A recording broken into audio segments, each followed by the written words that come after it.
तो last video में हमने देखा था कि हमारे साथी यहाँ पे होल केक आइलैंड में सांजी को रेस्क्यू करने के साथ साथ बिग मॉम के रोड पोनीग्लिफ को हासिल करने के लिए आए हैं। तो भाई रोड पोनीग्लिफ तो हासिल हो जाता है और पुडिंग की सच्चाई पता चलने के बाद सांजी वापस से लूफी के पास जाता है और जो खाना उसने पुडिंग के लिए बनाया था वो पूरा जाके लूफी को खिला देता है और इसके बाद वो सब लोग प्लान बनाते हैं बिग मॉम की टी पार्टी को क्रैश करने का। तो दोस्तों टी पार्टी स्टार्ट हो चुकी है और इस पार्टी में दुनिया भर से काफी पावरफुल अंडरग्राउंड फिगर्स भी मौजूद हैं। बट आगे की स्टोरी के लिए तुम लोग यहाँ से दो फिगर्स को जान लो, जो कि पहली है भाई हमारी queen of the pleasure district Lucy और दूसरा है यहाँ पे वर्ल्ड इकोनॉमिक जर्नल का प्रेसिडेंट बिग न्यूज मॉर्गन। तो टी पार्टी की सिक्योरिटी के लिए भाई बैजी की रिस्पॉन्सिबिलिटी रहती है और गेट के बाहर जैसे ही विंस्मोक फैमिली आती है तो बैजी उन सभी को उनके रेज सूट्स के साथ साथ सभी वेपन्स को वहीं रख के अंदर जाने के लिए बोलता है। दूसरी तरफ हम लूफी को देखते हैं जो कि जंगल में जाके सभी जानवरों को पकड़ रहा है। अब दोस्तों टी पार्टी तो स्टार्ट हो चुकी है बट एक मेंबर जो कि जायग्रा होता है वो आने में लेट हो जाता है बट फिर भी वो यहाँ बाहर तमाशा करने लगता है, लेकिन फिर उसको काटाकुरी आके मार देता है जो कि बिग मॉम पायरेट्स का सबसे पावरफुल मेंबर है जिसकी बाउंटी 1.57 बिलियन बेरीज होती है। दोस्तों काटाकुरी के पास मोची मोची नोमी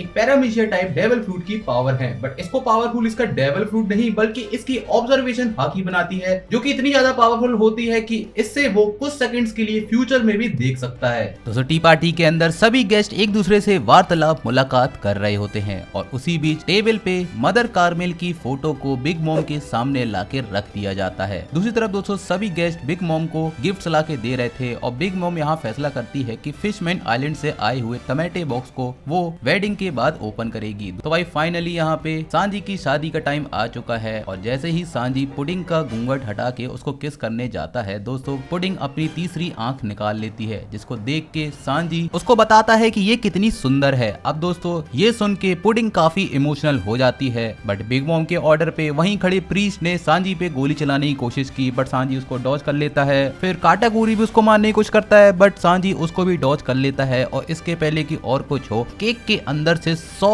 से भी ज्यादा लूफी बाहर आते हैं और चारों तरफ कियोस मचाना स्टार्ट कर देते हैं। अब तुम लोग सोचोगे कि भाई इतने सारे लूफी यहाँ पे आए कैसे, तो भाई जिन एनिमल्स को लूफी ने जंगल से पकड़ के लाया था उनको उसने ब्लूले की मिरर पावर की मदद से अपने डुप्लीकेट्स में कन्वर्ट करके इस पार्टी में कियोस मचाने के लिए छोड़ दिया। अब जब सारा कियोस चल रहा था तो असली लूफी जाके मदर कार्मेल की फोटो को डिस्ट्रॉय करने की कोशिश करता है बट काटाकुरी उस पर अटैक करता है। फिर जिनबे लूफी को वहां उससे बचा लेता है। इसी बीच जिनबे बिग मॉम से बोलता है कि वो उसका अलायंस छोड़ के लूफी के साथ उसका क्रू ज्वाइन करेगा बट दोस्तों बिग मॉम यहाँ जिनबे की लाइफ स्पेन को छीनने की कोशिश करती है बट हमको पता चलता है कि बिग मॉम सिर्फ उन लोगों की ही लाइफ स्पेन छीन सकती है जो लोग उससे डरते हो। जिसके बाद जिनबे सीधा सीधा बिग मॉम को बोल देता है कि वो फ्यूचर पायरेट किंग के क्रू में शामिल होना चाहता है, ना कि किसी एरे गहरे एम्परर के साथ अलायंस में रहना चाहता है। दोस्तों इसी सारे डिस्ट्रैक्शन का फायदा उठा के ब्रूक चुपके से जाके मदर कार्मेल की फोटो को डिस्ट्रॉय कर देता है। दोस्तों फोटो टूटने के बाद स्क्रीम करने की बजाय बिग मॉम यहाँ पे थोड़ी सी कंफ्यूजन की हालात में अपना आपा खो देती है। दूसरी तरफ पुडिंग जो कि खुद तो अपने हाथ से अब सांजी को नहीं मार पाती तो वो जाके अपने भाई दाईफुकू से सांजी को मारने के लिए बोलता है और पेरिस पेरो यहाँ पे सभी विंस्मोक को अपनी कैंडी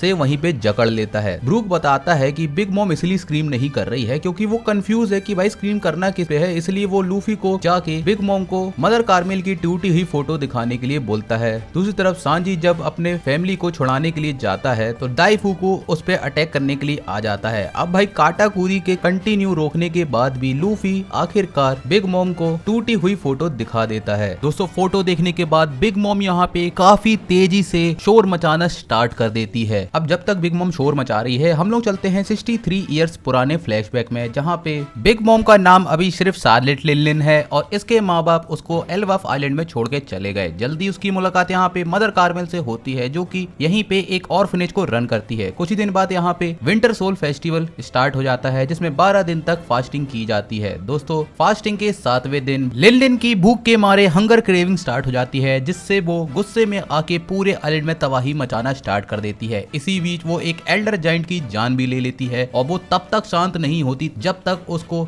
सेमला लाके खिलाया दिया नहीं जाता। इसी वजह से लिनलिन को तुरंत एग्जीक्यूट करने का फैसला किया जाता है बट मदर कार्मेल आके उसको वहां पे प्रोटेक्ट कर लेती है और उसको इस आइलैंड को छोड़ के जाने का ऑर्डर दिया जाता है। दोस्तों जल्दी मदर कार्मेल सभी बच्चों के साथ किसी दूसरे आइलैंड में जाके सेटल हो जाती है और फिर वो CP0 के साथ लिनलिन को गवर्नमेंट के हाथों सौंपने के लिए एक डील कर लेती है और हमको पता चलता है कि भाई मदर कार्मेल भले ही यहाँ ऑर्फनेज चला रही थी बट पीठ पीछे वो एक चाइल्ड ट्रैफिकर का काम भी कर रही थी। दोस्तों लिनलिन के 6th बर्थडे को सेलिब्रेट करने के लिए मदर कार्मेल अपने हाथों से उसके लिए काफी सारे चैमला केक्स बनाती है और इन केक्स को खाने में लिनलिन इतनी मग्न हो जाती है कि वो मदर कार्मेल के साथ साथ वहाँ मौजूद सभी बच्चों को भी खा लेती है और वो इस बात से बिल्कुल भी अनजान रहती है। इस पूरे इंसिडेंट को वहीं पे खड़े एक जायंट ने देख लिया और वो ये बात अपने साथियों को जाके बताता है। एक बंदा और होता है जो कि वहाँ मौजूद होता है जिसका नाम होता है स्ट्रूसेन, जिसके पास कुकू फ्रूट की पावर्स होती हैं जिसकी मदद से वो किसी भी ऑब्जेक्ट को फूड में कन्वर्ट कर सकता है। वो सीधा लिनलिन के पास जाता है और उसको बोलता है तुमको जो खाना है मैं तुमको बना के दूंगा बट मेरे साथ यहाँ से चलो। और भाई क्योंकि बिग मॉम ने यहाँ पे मदर कार्मेल को खाया था तो मदर कार्मेल के पास जो सोरू सोरू नोमी डेविल फ्रूट की पावर थी वो पावर्स अब इसके पास भी आ जाती हैं और फिर इसी दिन से चार्लेट लिनलिन की पायरेट जर्नी स्टार्ट होती है और वो पूरी दुनिया में नाम कमाने के लिए निकल जाती है। तो जब लिनलिन सिर्फ 18 साल की थी तब से वो हर साल एक या उससे ज्यादा बच्चे हर साल पैदा करती ही जा रही थी और अब तक उसके टोटल 85 चिल्ड्रन हैं, वो भी टोटल 43 हस्बैंड से, और इसी वजह से इसको बिग मॉम कहा जाता है। डिस्ट्रैक्शन का फायदा उठा के सांजी भी अपनी फैमिली को फ्री कर लेता है और क्योंकि भाई बिग मॉम अभी रेज फॉर्म में है तो भाई इसका फायदा उठा के बैजी के साथ ही उस पे सीजर के बनाए हुए वेपन से हमला करते हैं। बट दोस्तों बिग मॉम को उससे एक खरोच भी नहीं आती क्योंकि वो वेपन फेल हो जाते हैं, जिसके बाद वो सभी लोग यहाँ से चुपचाप पतली गली से निकलने का फैसला करते हैं। लूफी बिग मॉम से बोलता है कि काइडो से वानों में निपटने के बाद वो यहाँ पे वापस आएगा और उसका सामना करेगा और उसको और गुस्सा दिलाने के लिए वो ये भी बोल देता है कि वो आगे चले किंग ऑफ द पायरेट भी बनेगा, जिसके बाद वो गियर 4 का इस्तेमाल करके बिग मॉम पे अटैक करने के लिए जाता है और इसके इम्पैक्ट से एक काफी विशाल शॉक वेव क्रिएट हो जाती है। टमेटे बॉक्स जिसको मॉर्गन चुराने की कोशिश करता है वो होल केक शैडो से नीचे गिर जाता है, नीचे जाके वो फट जाता है जिसके इम्पैक्ट से पूरी बिल्डिंग नीचे गिरने ही वाली होती है। बट दोस्तों स्ट्रूसेन टाइम पे आके पूरे होल केक शैडो की बिल्डिंग को केक में कन्वर्ट करके सभी को यहाँ बचा लेता है। अगर तुम लोग टमेटे बॉक्स के बारे में भूल गए हो तो भाई ये वही बॉक्स है जिसको लूफी के दिए हुए ट्रेजर के साथ पैकॉम्स और टमैको फिशमैन आइलैंड से लेकर आ गए थे। दोस्तों लूफी और उसके साथियों को पकड़ने के लिए सभी बिग मॉम पायरेट्स इकट्ठे होके उनको पकड़ने के लिए जाते हैं और कहीं भी भागने के लिए जगह ना बचने के बाद बैजी यहाँ पे बिग फादर फोर्ट्रेस फॉर्म को रिलीज करता है और सभी को अपने जाइंट कासल के अंदर आने के लिए बोलता है और उनकी यहाँ पे रक्षा करने के लिए सांजी की फैमिली जिनको उनके रेज सूट मिल जाते हैं वो अपने रेज सूट को एक्टिवेट करके बिग मॉम पायरेट से उनकी रक्षा करते हैं। बैजी अपने फोर्ट्रेस फॉर्म में बिग मॉम पे अटैक करने की कोशिश करता है बट पेरिस्पेरो और काटाकुरी उसके प्रयासों को वहाँ पे रोक लेते हैं। दोस्तों बिग मॉम के कंटिन्यू अटैक के बाद बैजी सभी को समझाता है कि हमको जल्द से जल्द होल केक आइलैंड को छोड़ के यहाँ से निकलना पड़ेगा, जिसके बाद वो लोग आगे चल के अपने अलायंस को वहीं पे ओवर कर देते हैं और बैजी सीजर को उसका हार्ट वापस करके फ्री कर देता है और फिर ये लोग अपने अलग अलग रास्ते निकल जाते हैं। लूफी का ग्रुप तो भाई यहाँ पे सनी की तरफ जाता है और चॉपर और ब्रूक अपनी शार्क सबमरीन की तरफ निकल जाते हैं। अब यार वेडिंग केक डिस्ट्रॉय होने के बाद बिग मॉम काफी ज्यादा गुस्से में आ जाती है और चारों तरफ तबाही मचाना स्टार्ट कर देती है। इसी बीच पेरिस्पेरो उसको जाके बोलता है कि मम्मी शांत हो जा क्योंकि एक और वेडिंग केक है और वो इस समय स्ट्रॉ हेड्स के पास है। अब यहाँ सभी को बचाने के लिए पुडिंग एक नया वेडिंग केक बनाने का फैसला करती है बट भाई जो हमारा हेड शेफ स्ट्रूसेन होता है वो यहाँ पे घायल हो जाता है तो पुडिंग अब सांजी के पास जाके उसकी केक बनाने में हेल्प करने के लिए रिक्वेस्ट करती है। दोस्तों अपनी हंगर क्रेविंग में गुस्से में आग बबूला बिग मॉम लूफी और उसके साथियों का पीछा करते हुए उन पे काफी डेडली अटैक कंटिन्यू करती जाती है। पर दोस्तों एक अच्छी बात होती है कि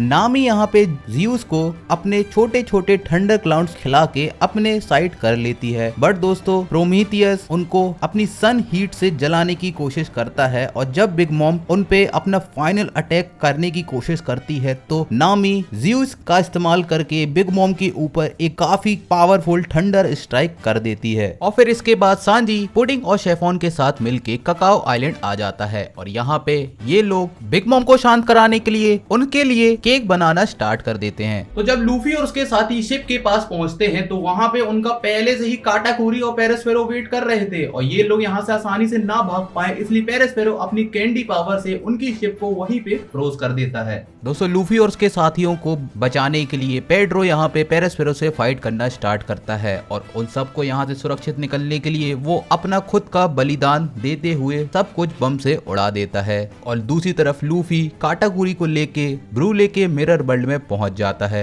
और वहां पे वो उससे फाइट करना स्टार्ट करता है। दोस्तों शिप में पेड्रो के बलिदान से सभी लोग यहाँ पे काफी ज्यादा दुखी थे, बट जिनबे उन सभी को समझाता है कि अभी ये सब बातें छोड़ो और अपने सामने खड़ी प्रॉब्लम से कैसे डील करना है इसके बारे में सोचो। दूसरी तरफ सांजी दोस्तों केक के फाइनल इंग्रेडिएंट को रेडी करके पुडिंग और शेफॉन के साथ टाइम पे केक को रेडी करके बिग मॉम की तरफ भेजने का फैसला करता है। बट दोस्तों इसी बीच शेफॉन पे यहाँ पे अवन आके अटैक करता है, बट उसको बैजी आके बचा लेता है और हमको पता चलता है कि बैजी की शिप तो जमीन पे भी चल सकती है। जिसके बाद सांजी उस वेडिंग केक को बैजी की शिप में रख देता है। दोस्तों वापस से मिरर वर्ल्ड पे चलें तो भाई काटाकुरी यहाँ लूफी की कस के धुलाई करता ही जा रहा था। भाई लूफी तो बिल्कुल सामना ही नहीं कर पा रहा था भाई काटाकुरी का, क्योंकि जो अटैक वो करता काटाकुरी उसको आराम से काउंटर कर लेता। दोस्तों डाइफुकू के अंडर में एक काफी विशाल फ्लीट हमारी शिप को चारों तरफ से घेर लेती है। जिसके बाद कैरेट यहाँ पे फुल मून को देख के अपने सूलोंग फॉर्म को एक्टिवेट करती है, जिससे वो कुछ ही सेकंड्स में पूरी की पूरी फ्लीट को तबाह कर देती है। तो भाई लूफी काटाकुरी से कंटिन्यू पिटते ही जा रहा था, यहाँ तक कि वो तो अपना गियर 4 का इस्तेमाल कर भी लेता है एक बार, लेकिन फिर भी वो काटाकुरी को उससे नहीं हरा पाता।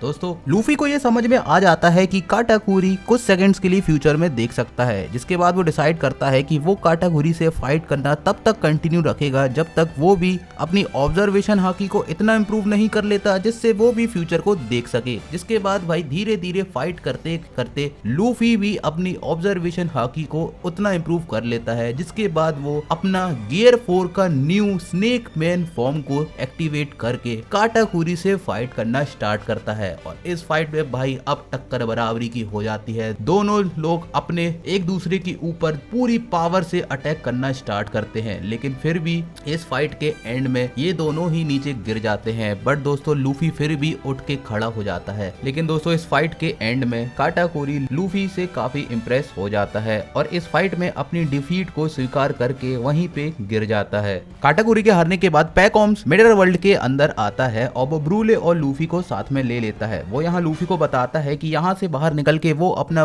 सूलोंग फॉर्म को एक्टिवेट करके सबको डिस्ट्रैक्ट करेगा, जिसका फायदा उठा के तुम लोग यहाँ से निकल जाना। दोस्तों बाहर आते ही पैकॉम्स अपना सूलोंग फॉर्म को एक्टिवेट कर लेता है और सांजी लूफी को लेके आगे निकलने की कोशिश करता है। बट दोस्तों अवन अपनी आर्मी को लाके पैकॉम के रैम्पेज को वहीं पर शांत कर लेता है। बट इसके पहले कि वो सांजी और लूफी पे कुछ नुकसान पहुंचा पाता, सांजी के भाई बहन वहां आके उसको वहां पे प्रोटेक्ट कर लेते हैं। जिसके बाद सांजी लूफी को लेके अपनी शिप में वापस आ जाता है। और दूसरी तरफ बैजी ये फैसला करता है कि वो वेडिंग केक को लेके दूसरी डायरेक्शन में जाएगा ताकि बिग मॉम स्ट्रॉ हेड्स का पीछा करने की बजाय उसके पीछे आ जाए। अब भाई एक तरफ से तो सांजी के भाई बहन यहाँ पे लूफी और उसके साथियों का रक्षा कर रही थी, बट दूसरी तरफ से उनपे अभी भी कंटिन्यू अटैक आ रहे थे, तो उनको वहां से बचाने के लिए सन पायरेट्स यहाँ पे आ जाते हैं। और फिर दोस्तों जब बिग मॉम के मुंह में फाइनली सांजी के द्वारा बनाया गया केक जाता है तो भाई इतने स्वादिष्ट केक को खाने के बाद वो तो काफी ज्यादा खुश हो जाती है और उसकी हंगर क्रेविंग्स यहीं पे शांत हो जाती है। पर दोस्तों यहाँ पे हमारे साथियों की मुसीबत अभी भी खत्म नहीं हुई थी, क्योंकि उनपे अभी भी कंटिन्यू अटैक हो रहे थे। दूसरी तरफ हम देखते हैं कि ब्रूले वापस से मिरर वर्ल्ड में जाके काटाकुरी की मरम पट्टी करती है और यहाँ पे हमको काटाकुरी का एक फ्लैशबैक देखने को मिलता है।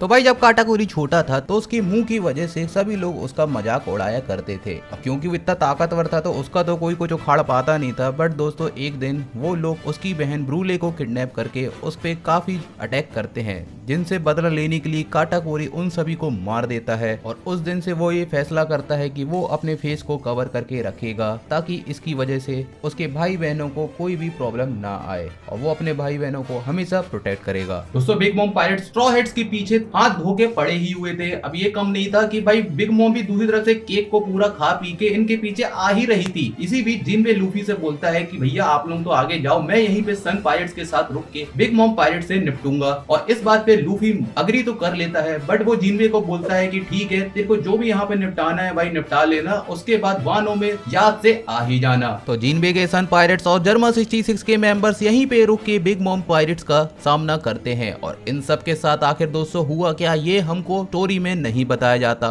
बट दोस्तों सांजी का वापस एक रूम में वेलकम किया जाता है, जिसके बाद सांजी सभी के लिए स्वादिष्ट स्वादिष्ट खाना बनाता है। और इसी के साथ हमारा होल केक आइलैंड आर्क यहीं पे समाप्त होता है। तो यार अगर तुम लोगों को वीडियो पसंद आई हो तो प्लीज वीडियो को लाइक करना, चैनल को सब्सक्राइब कर दो और मुझे कमेंट करके बताना तुम लोगों का होल केक आइलैंड का फेवरेट पार्ट कौन सा था। और भाई अगर तुम लोग सोच रहे हो कि नेक्स्ट वीडियो वानो की आएगी तो भाई तुम लोग को बता दो एक छोटा सा आर्क है जो कि हमारे आगे की स्टोरी के लिए काफी ज्यादा इंपॉर्टेंट है, जिसको हम लोग अपनी नेक्स्ट वीडियो में देखने वाले हैं। और वो वीडियो तुम लोग नहीं मिस करना चाहते तो फटाफट से चैनल को सब्सक्राइब तो कर ही देना। मिलते हैं नेक्स्ट वीडियो में, बाय बाय।